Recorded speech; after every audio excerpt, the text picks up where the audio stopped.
स्वागत है विद्यार्थियों आप सबका। विद्यार्थियों इस वीडियो में सामाजिक विज्ञान जो श्रृंखला चल रही है उसी श्रृंखला में आज आपका नेक्स्ट चैप्टर क्या है, आपका चौथा भाग है और चौथे भाग में जो पहला चैप्टर है उसके विषय में चर्चा करेंगे। चैप्टर का नाम है विकास, डेवलपमेंट। इसके ढेर सारे प्रकार हैं, ढेर सारे काइंड हैं, तो हम इसका जो मूल है या मुख्य है, एक आध दो आपसे पूछ लिया विकास किसे कहते हैं। विकास कई तरीके का होता है। आपके फिजिकल में देखें तो शारीरिक विकास भी होता है, इसी के साथ एक चीज और जुड़ती है, उसको वृद्धि बोलते हैं।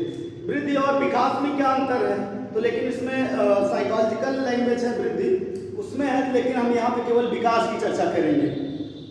लेकिन वृद्धि और विकास में आपको अंतर जानना है तो बस इतना जानिए कि वृद्धि जो है वो शारीरिक होती है, विकास जो है सामाजिक होता है। यानी कि आपकी जो उंगली है ये छोटे रहते तो बढ़ती है एक बार में जाके रुक जाती है, तो ये शारीरिक हो रही। तो उंगली का विकास क्या है, एक उंगली से दो तीन उंगली थोड़ी निकलेंगी, तो ऐसा कुछ नहीं। तो अभी इसमें हम विकास के विषय में जानेंगे। विकास है क्या, आपके चौथे पार्ट यानी कि अर्थशास्त्र जो अर्थ का विज्ञान है और चौथे पार्ट में, तो उसका ये पहला चैप्टर है। विकास अथवा प्रगति की धारणा हमेशा से प्रत्येक व्यक्ति के मन में रहती है। विकास हर एक आदमी चाहता है कि हमारा विकास हो, किस क्षेत्र में विकास हो। ढेर सारे क्षेत्र हैं, सब चाहेगा कि सबके विचार अलग अलग ढंग से होंगे कि हमारा ये चीज का भी है, हमें ये विकसित कर ले, ये बढ़ा ले। तो इसमें देखते हैं इसके अनेक पहलू होते हैं। अनेक पहलू मतलब अनेक तरीके होते हैं, अनेक ढंग होते हैं। और इसमें पहला जो है मुख्य मान लीजिए हम कह सकते हैं सामाजिक विकास। सामाजिक विकास आदमी जहाँ पे रहता है, मनुष्य एक सामाजिक प्राणी है ये अकॉर्डिंग टू अरस्तु। तो यानी कि समाज के बिना मनुष्य की कोई कल्पना नहीं की जा सकती। तो सामाजिक विकास लोग जानेंगे, आपके कार्य बात व्यवहार से जानेंगे। तो पहला जो है सामाजिक विकास, औद्योगिक विकास, इंडस्ट्रियल, सोशल डेवलपमेंट और इंडस्ट्रियल डेवलपमेंट, यह है औद्योगिक विकास। औद्योगिक विकास क्या है अभी हम आपको वैसे चर्चा कर रहे हैं। आर्थिक, इसी का दूसरा रूप हम कह सकते हैं, अलग है लेकिन सामाजिक, आर्थिक, राजनीतिक, ये तीन मुख्य है। इसमें हम औद्योगिक के अलावा और भी जोड़ सकते हैं, लेकिन वो मोस्ट नहीं है।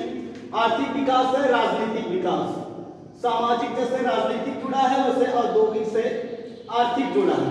आज इसके प्रमुख हैं।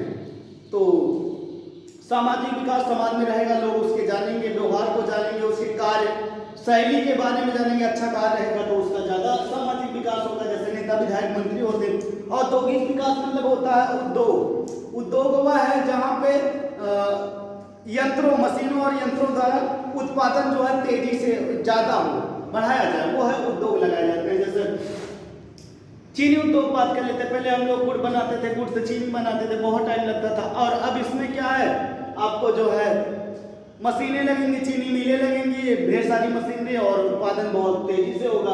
आर्थिक विकास में ये सबसे प्रमुख है आर्थिक विकास, अभी हम इसमें चर्चा करेंगे। आर्थिक विकास से ज्यादा नहीं। राजनीतिक विकास वो पॉलिटिकल डेवलपमेंट है, आपके सोशल से रिलेटिव है।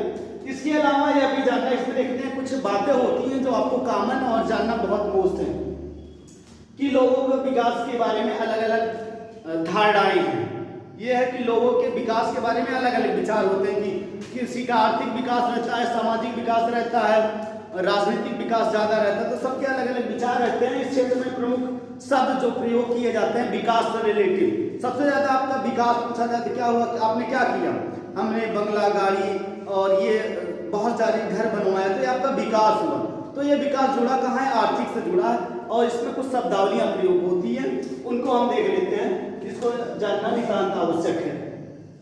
प्रति व्यक्ति आय, यदि किसी का विकास ज्यादा होता है तो जाहिर सी बात है प्रति व्यक्ति आय।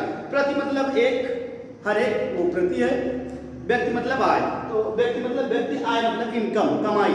तो ये होता है ओवरऑल आपकी इंडिया की जितनी भी, जैसे प्रति व्यक्ति आय क्या है आपसे पूछ लिया, तो आपको ये जानना है, बताना है कि जैसे भारत की जनसंख्या कितनी है। भारत की जनसंख्या वर्तमान समय में औसतन 130 करोड़ है, इतना है। 130 कर दिए, 130 करोड़ प्रति व्यक्ति आय आपको निकालना है। और भारत एक साल में कितना कमाता है, कितना बचता है कमाने के बाद, भारत के पास कितना कमाई हो जाती है एक साल में। अब हम यहाँ पे कह सकते हैं कि मान लीजिए 260 करोड़ रुपए, तो यहाँ पे इसको इससे भाग दे देंगे, तो जितना आएगा वो, तो इसका ठीक हम आधा कर देंगे, जितना 130 से 260 में 130 से भाग देंगे, तो जो भी बचेगा आपका, यानी कि पॉपुलेशन और इनकम के हिसाब से जो भी आपका बचेगा वो आपकी प्रति व्यक्ति आय हो जाएगी। वो है साक्षरता, मतलब अक्षर ज्ञान, पढ़ने लिखने का ज्ञान है वही साक्षर है। जो व्यक्ति पढ़ना लिखना जानता है वो साक्षर है। दुनिया में साक्षरता के मामले में हम अभी बहुत पीछे हैं, और भारत की जो साक्षरता जो है वर्तमान समय में जो है 74.04% है दुनिया में। साक्षरता मतलब अक्षर ज्ञान, और 1000 पुरुष पर जितने लोग पढ़े लिखे हैं, पुरुष और महिला दोनों में जितने लोग पढ़े लिखे हैं उनका एवरेज निकाला जाता है वो साक्षर। जैसे 1000 जनसंख्या के हिसाब से, अब इसमें आपका कितने लोग पढ़े लिखे हैं। इस समय भारत की जो साक्षरता है, सुधार सर्व शिक्षा अभियान, ढेर सारा सरकार ने प्रयास किया है सुधारा जाए। 74.04 है, उससे और आगे बढ़ा जाए। जैसे केरल की और मिजोरम की, मान लीजिए इन क्षेत्रों की आपकी साक्षरता ज्यादा है। अब देखते हैं शिशु मृत्यु दर, 1000 पुरुषों व्यक्तियों पर मरने वाले की जो संख्या होती है वो मृत्यु दर कहलाती है। यदि आपका विकास रहेगा तो मृत्यु दर कम होगी। कैसे कम होगी? आपका विकास रहेगा साक्षरता ज्यादा रहेगी, तो ये बताता है आपका विकास रहेगा प्रति व्यक्ति आय ज्यादा रहेगी, विकास बढ़ेगा साक्षरता बढ़ेगी। साक्षरता मतलब पढ़े लिखे होंगे तो डेवलप ज्यादा होगा। शिशु मृत्यु दर यानी कि जब विकास होगा तो दवाइयाँ, औषध, अस्पताल ये सब होंगे।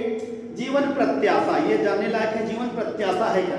एक औसत आयु है बस, 100 वर्ष एक कामन है, उसमें जितना आदमी जी लेता है वही जीवन प्रत्याशा है। भारत की जीवन प्रत्याशा 66 वर्ष है। औसतन जो भारत में जीवित रहते हैं, औसतन जीने की जो दिन है या वर्ष है वो जो है जीवन प्रत्याशा कहलाती है। तो औसतन 100 में 66 वर्ष भारत के लोग जीते हैं। दुनिया में बात करें तो सबसे ज्यादा जीवन प्रत्याशा यानी कि ज्यादा जहाँ पे लोग जीते हैं 82 साल औसत है। वैसे तो वहाँ पे 100 से भी ज्यादा लोग, बहुत सारे लोग जीते हैं। जापान है दुनिया में सबसे ज्यादा जीने वाले लोग, जापान। मानव विकास सूचकांक, ये आपका लास्ट है, मानव विकास सूचकांक।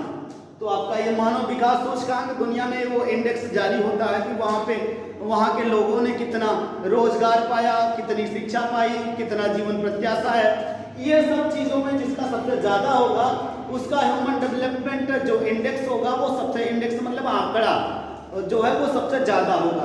तो इन सब में जो ज्यादा होगा तो वो जाहिर सी बात है, जिस देश में ये सब व्यवस्थाएं पाई जाएंगी तो जाहिर सी बात है कि वहाँ पे लोग पढ़े लिखे ज्यादा होंगे और उस देश की या उस कंट्री का डेवलप ज्यादा होगा।